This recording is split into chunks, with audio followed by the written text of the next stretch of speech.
Hi, I'm Jen Reddish from the Essence of You Counseling, and I'm here with Jenna Lessner from Simply Nurtured.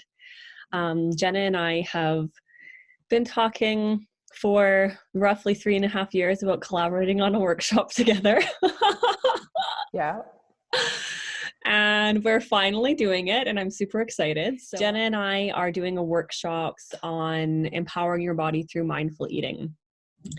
In my work as a counselor, I support my clients to develop a healthy relationship with their body and food. And I believe that incorporating a mindful eating practice is a really important piece of that.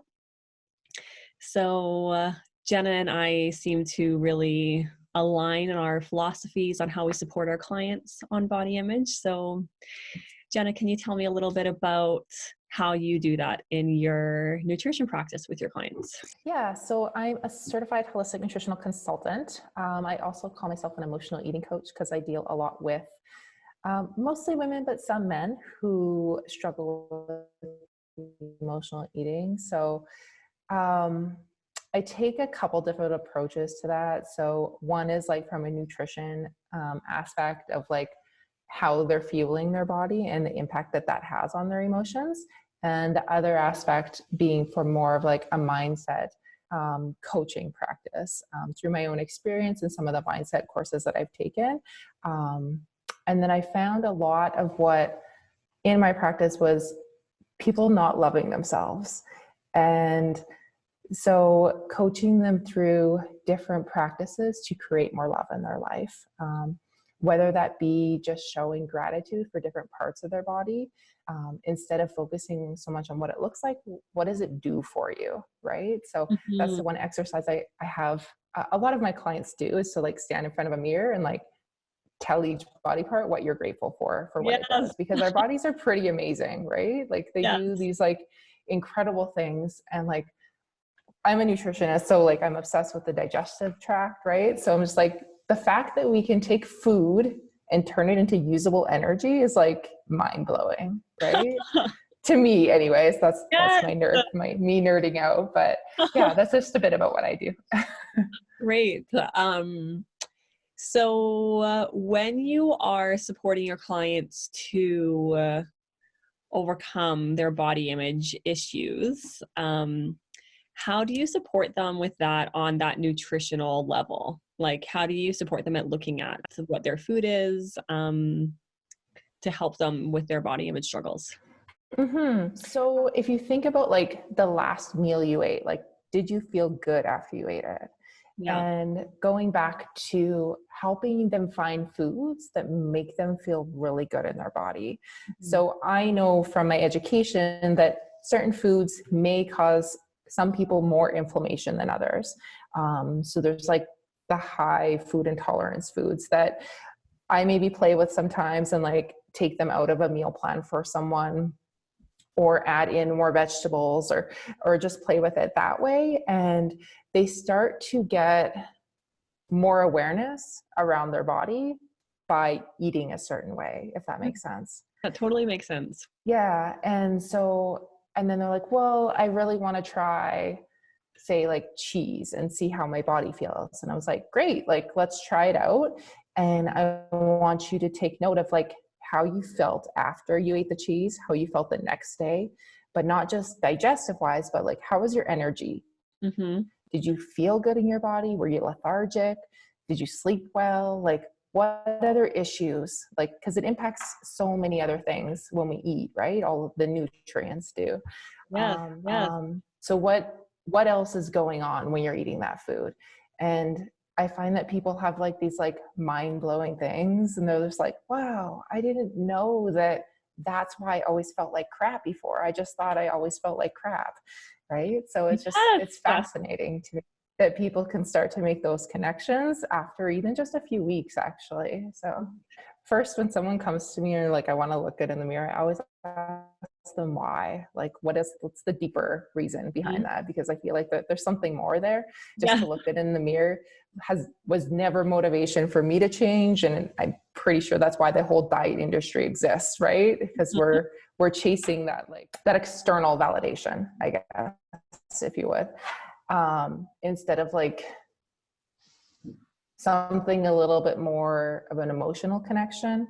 Yes. Because our external appearance is going to change when we age, right? It's just a matter of life and aging. So if we're only chasing that, it's like, well, there's more to life, right?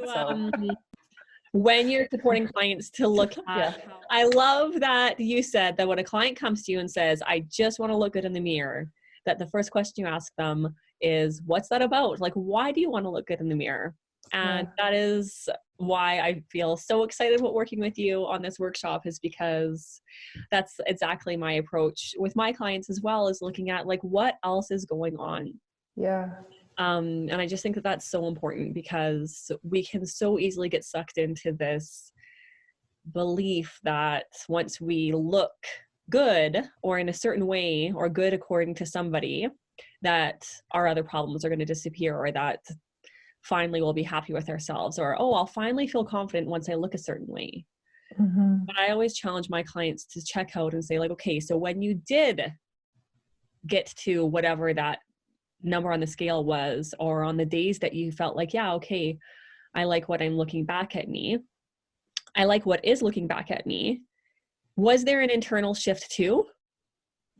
Because if there wasn't, then when you get to that weight that you think you're supposed to feel good at, you're going to need to keep going, because unless you're doing that internal work as well and doing that deeper exploration into what's going on beneath, then no matter what that number on the scale says, or no matter what is looking back at you in the mirror, it's never going to be enough.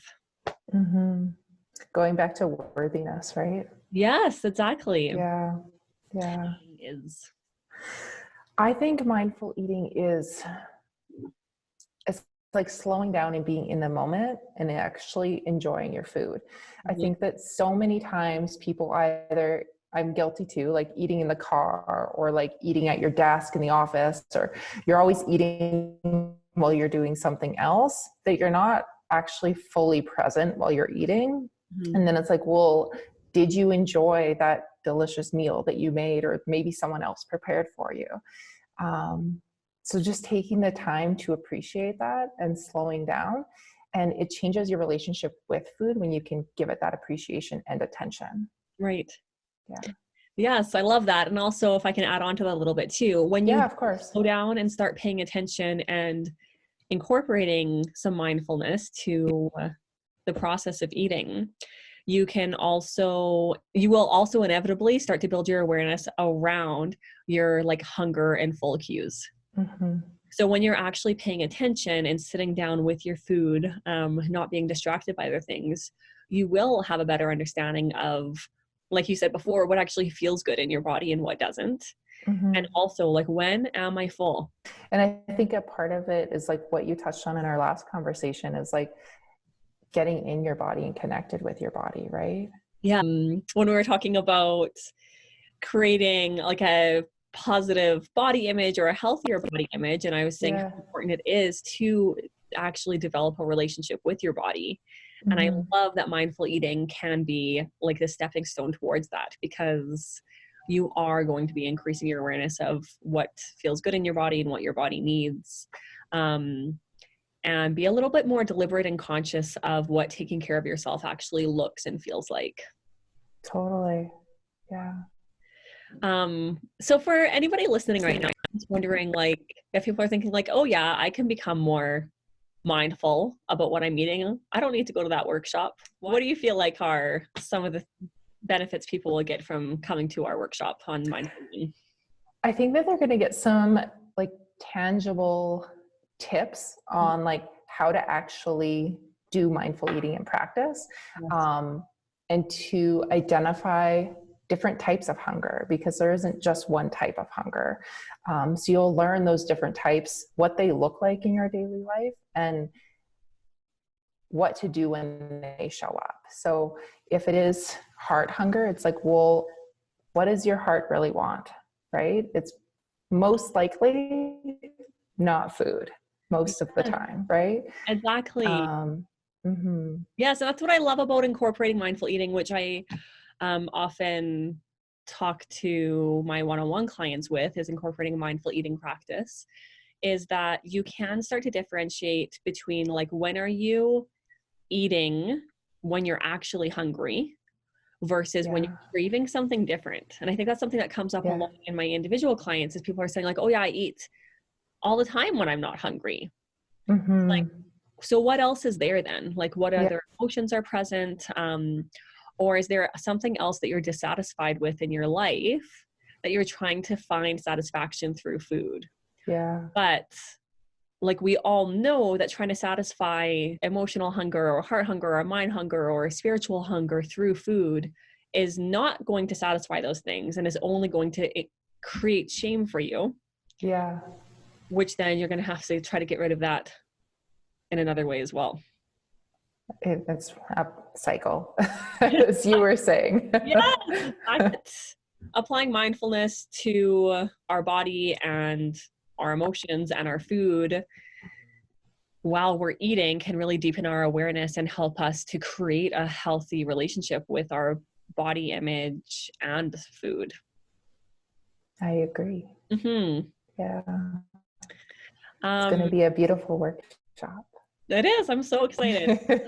Our next workshop is coming up on March 13th, and it's a 2-part workshop. The second part is happening in April. And in this workshop, we're going to be talking about how you can empower your body through mindful eating. We're going to be teaching you what mindful eating is and how to use it. We're going to be helping you to understand how mindful eating can actually start transforming your relationship with your body and food. And we're going to be supporting you to understand how applying mindfulness to your body, emotions, and the process as you deepen your awareness around food. We're also going to be talking about what the difference is between hunger in the body, heart, and mind. And we're going to be talking about how to fuel yourself with specific foods and nutrients that your body actually needs to satisfy that physical hunger in a healthy and nourishing way that's going to make you feel good about yourself and your body. And we're also going to be talking about how to satisfy the hunger in your heart and mind without using food, which never fulfills that hunger anyways. That was quite a mouthful, but is there anything that I'm missing there, Jenna, from what we're going to be talking about in the workshop? I don't think so. It's going to be jam-packed. It is going to be jam-packed, and I'm so excited to be working with you on this. So if anyone wants to find out more information, you can check out either of our social media pages. Mine is at The Essence of You Counseling, and Jenna's is at Simply Nurtured. Simply Nurtured, yep. And you can also find out more details on our workshop at www.theessenceofyou.ca, and just look for the heading Empower Your Body, and let either of us know if you have any questions. And if you want to get in touch with Jenna, I'll just let you say where people can find you. You can find me at simplynurtured.ca, or I'm most active on Instagram at Simply Nurtured. So you can just send me a DM there and I will get back to any questions that you have.